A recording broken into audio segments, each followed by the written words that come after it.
So I just finished a back test. I tested two ideas, one being macros and one being accumulation, manipulation, distribution. For the macros, I used kind of open, high, low and close theory. People do say it's the same as accumulation, manipulation, distribution, but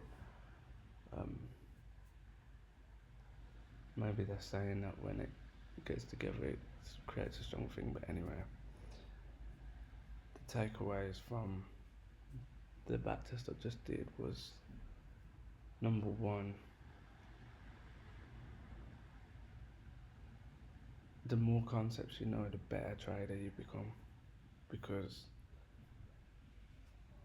you should pretty much, I feel like you should only have one strategy, but to have a lot of concepts under your belt just gives you more confidence when stuff lines up to be like, okay, that should go now.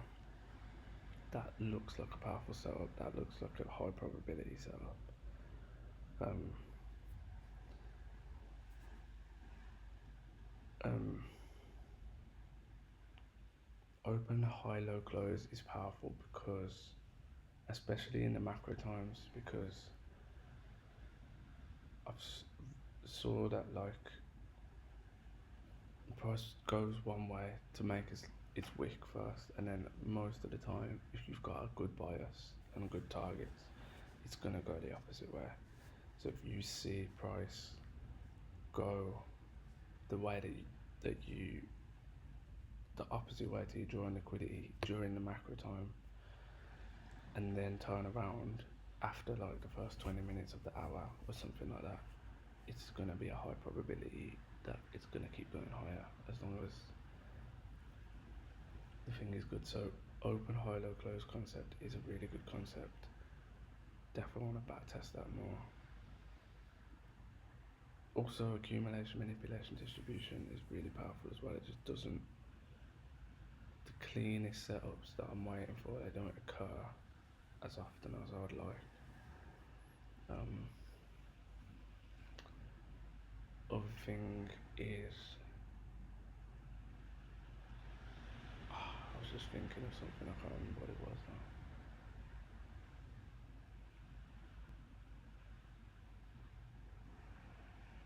Open, high, low, close, more concepts.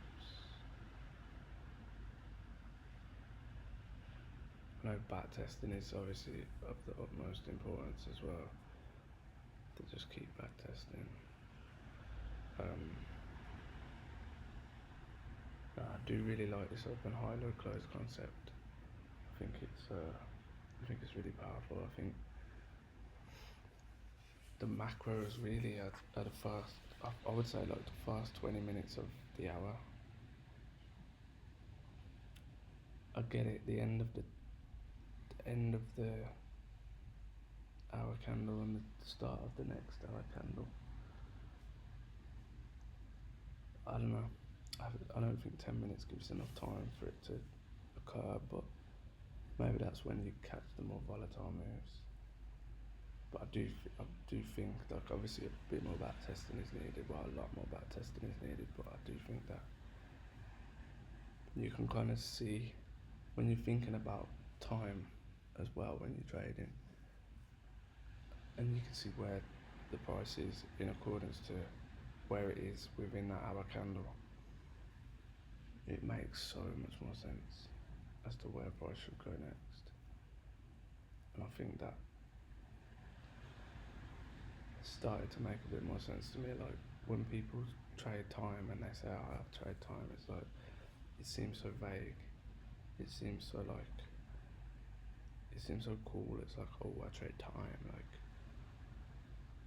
and I don't know. Maybe people get it, or some people who, well, obviously people who actually trade time get it, but from the outside it seems so vague. But when you think about it, in terms of a concept like open, high, and low, close, it makes a lot of sense.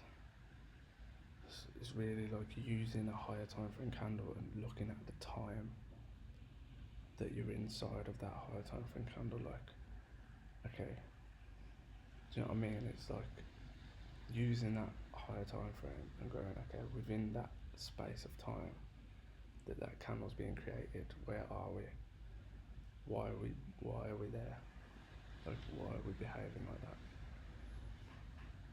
And the thing I like about open high low close is that it's applicable to any asset. It's applicable to any time of day. AMD is as well, but it's just like it's for the strategy that I was looking at, or the thing that I back tested before, which did really well. I only got like 3 or 4 trades in a month, and that's difficult. But yeah.